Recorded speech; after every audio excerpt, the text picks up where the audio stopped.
दम है तो बताओ। क्या मैम आप हमेशा दम की बात करती हैं? दोस्तों ऐसा सेंटेंस ही है कि मुझे करना पड़ जाता है। मैंने आपसे पूछा तुम कहाँ रहते हो। मैंने आपसे पूछा तुम कहाँ रहते हो, इसकी इंग्लिश क्या होगी? I asked where do you live या फिर I asked where you live. दोनों सेंटेंस में ऐसे बहुत सारे स्टूडेंट हैं जिनको डाउट होता है या जो हमेशा गलत को चुन लेते हैं, लेकिन आज की क्लास देखने के बाद उनका डाउट हमेशा के लिए छूमंतर होने वाला है, ये मैं आपसे वादा करती हूं। Hey guys, this is Shivani from Startup English Classes. Very very good afternoon to all of you. कैसे हैं आप सभी लोग? आई होप आप सभी लोग अच्छे होंगे, स्वस्थ होंगे, मस्त होंगे, एकदम झक्कास होंगे।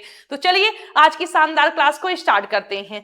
ऐसे सेंटेंसेस अगर हमारे सामने आ जाते हैं तो अक्सर हम गलतियां कर देते हैं। कैसे? जैसे मैं जानती हूं तुम कहां रहते हो। उसने मुझसे पूछा पिताजी कहां हैं, क्या आप मुझे बता सकती हैं वह क्या करती है? मैं जानती हूं तुम क्या खा रही हो। जैसे यहां पर इंट्रोगेटिव वर्ड्स आया हुआ है तो हम सभी ने एक बात, इस बात को रट्टा लगाकर हम लोग बैठे हैं कि WH टाइप में पहले क्वेश्चन वर्ड फिर हमेशा हेल्पिंग वर्ब आती है, लेकिन दोस्तों हमेशा नहीं, क्योंकि यही सेम वर्ड्स हमारे रिलेटिव वर्ड्स भी होते हैं जब ये सेंटेंस में रिलेट करने का काम करते हैं। तो ये ऐसे सेंटेंसेस होंगे, इनको हम कैसे इंग्लिश में ट्रांसलेट करेंगे चलिए आपको हम बताते हैं। देखिए इनके साथ में जब कभी भी आपको ऐसा सेंटेंस मिले, सिंगल सेंटेंस नहीं, तुम क्या खा रहे हो, तुम कहां जा रहे हो, तुम कहां रहते हो, तब तो ये होगा वेयर डू यू लिव। लेकिन जब मैंने बोला मैं जानती हूं तुम कहां रहते हो, क्या तुम मुझे बता सकते हो तुम कहां रहते हो, मुझे पता है तुम क्या खा रहे हो, तो जब आपको पहले एक पार्ट मिले और फिर इस ऐड होकर ये सेंटेंस मिले तो समझ जाना कि इसमें कभी भी WH टाइप वाला स्ट्रक्चर नहीं लगेगा। क्लियर? कब? या फिर आप ऐसे समझिए कि जब बड़े बड़े सेंटेंसेस आपको मिले, मैंने उससे पूछा कि वह कहां जा रही है, तो बड़ा सा सेंटेंस हो जाएगा। या फिर पहले प्रिंसिपल क्लास मिले फिर सबऑर्डिनेट या कोऑर्डिनेट क्लास मिले, तो वहां पर समझ जाइएगा कि यहां पर हमेशा क्या लगेगा, कभी भी यहां पर WH टाइप वाला स्ट्रक्चर नहीं लगेगा। क्लियर? कौन सा लगेगा चलिए आपको हम बताते हैं।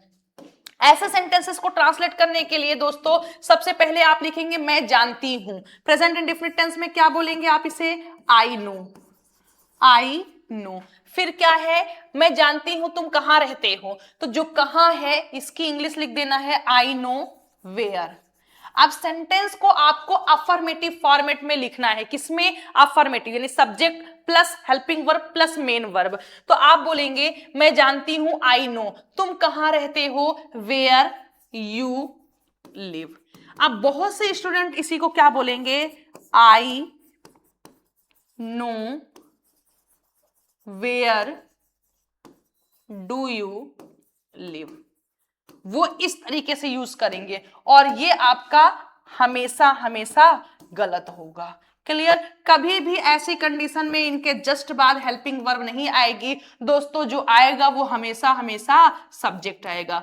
क्यों? क्योंकि ये यहां पर क्वेश्चन पुटअप नहीं कर रहे हैं। क्या? ये यहां पर प्रश्न नहीं पूछ रहे हैं। मैंने कहा मैं जानती हूं तुम कहां रहते हो, क्या मैंने कोई क्वेश्चन पुटअप किया कि आपको आंसर देना पड़े? नहीं ना। तो यहां पर WH टाइप स्ट्रक्चर ना लगकर बल्कि पॉजिटिव स्ट्रक्चर लगेगा। क्लियर? बात समझ में आई? आई होप आपको समझ में आया होगा। चलिए सेकेंड सेंटेंस को भी हम लोग देखते हैं। हमारा सेकेंड सेंटेंस क्या है कि उसने मुझसे पूछा। उसने मुझसे पूछा मीन्स ही आस्क्ड मी। क्या पूछा? कि पिताजी कहां हैं। अब कहां के लिए आप क्या लिखेंगे? वेयर लिखेंगे। अब रूल्स हम आपको सेंटेंसेस के साथ साथ बता दे रहे हैं। He asked me where. अब पिताजी को इंग्लिश में आप क्या बोलेंगे? फादर बोलेंगे। अब देखिए इस सेंटेंस को समझिए थोड़ा सा। अगर आपकी प्रिंसिपल क्लॉज पास्ट में है दोस्तों, पास्ट का मतलब सेकेंड फॉर्म में है, तो जो आपका सेकेंड पार्ट होगा वो भी पास्ट में ही होगा, भले उसकी हिंदी प्रेजेंट में है। तो यहां पर क्या है? पिताजी हैं, तो आप क्या बोलेंगे? Father is. लेकिन इज ना लगाकर हम क्या लगाएंगे? वॉज लगाएंगे। क्यों? क्योंकि हमारी जो प्रिंसिपल क्लॉज है वो पास्ट में है, तो सबऑर्डिनेट क्लॉज भी पास्ट में ही चेंज होगी। क्लियर? अब इस सेंटेंस को आप दो तरीके से करेंगे। कैसे करेंगे चलिए समझते हैं। पहला तो आप बोल देंगे कि क्या सेंटेंस हमारा था, just minute, he asked me. आप बोल देंगे he asked me where is father. Clear? तो ये गलत हो जाएगा। दूसरा आप बोल देंगे he asked me where father is, तो ये भी गलत हो जाएगा। क्यों होगा समझिए, यहां पर इनके बाद कभी भी हेल्पिंग वर्ब नहीं आएगी, इसलिए ये गलत हो गया।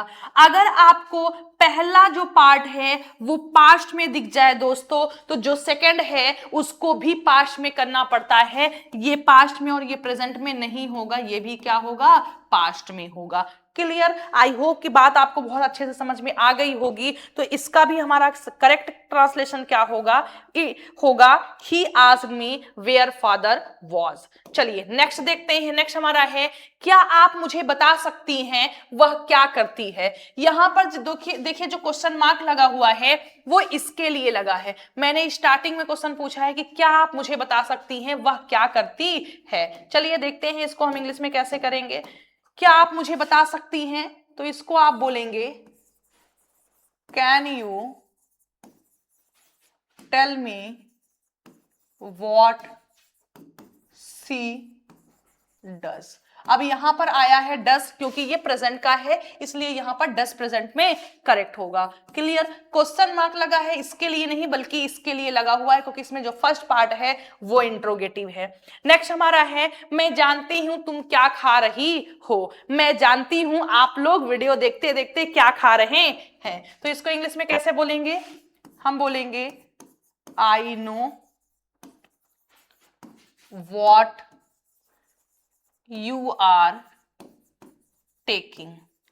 ये भी प्रेजेंट में ही होगा। क्यों? क्योंकि पहला जो आपका पार्ट है वो प्रेजेंट में है, इसलिए ये प्रेजेंट पे। अगर ये पास्ट में होता तो यहाँ यू की जगह, यू के बाद में आर की जगह क्या हो जाता, वर हो जाता। क्लियर? चलिए नेक्स्ट देखते हैं। आई होप कि आपके सारे डाउट बहुत बेहतरीन तरीके से क्लियर हो रहे होंगे। नेक्स्ट हमारा सेंटेंस देखिए क्या है, तुमने उससे पूछा था कि मैं क्यों रोई थी। अब पूछा था पास्ट में है, तुमने उससे पूछा था कि मैं क्यों रोई थी। चलिए समझते हैं। You asked him why I had wept। ठीक है, ये थोड़ा सा हो गया ऐसे, wept। अब आइए इसमें आपको हम एरर बताएं। इस सेंटेंस में बहुत से लोग गलती करेंगे। चलिए बोल देंगे You asked him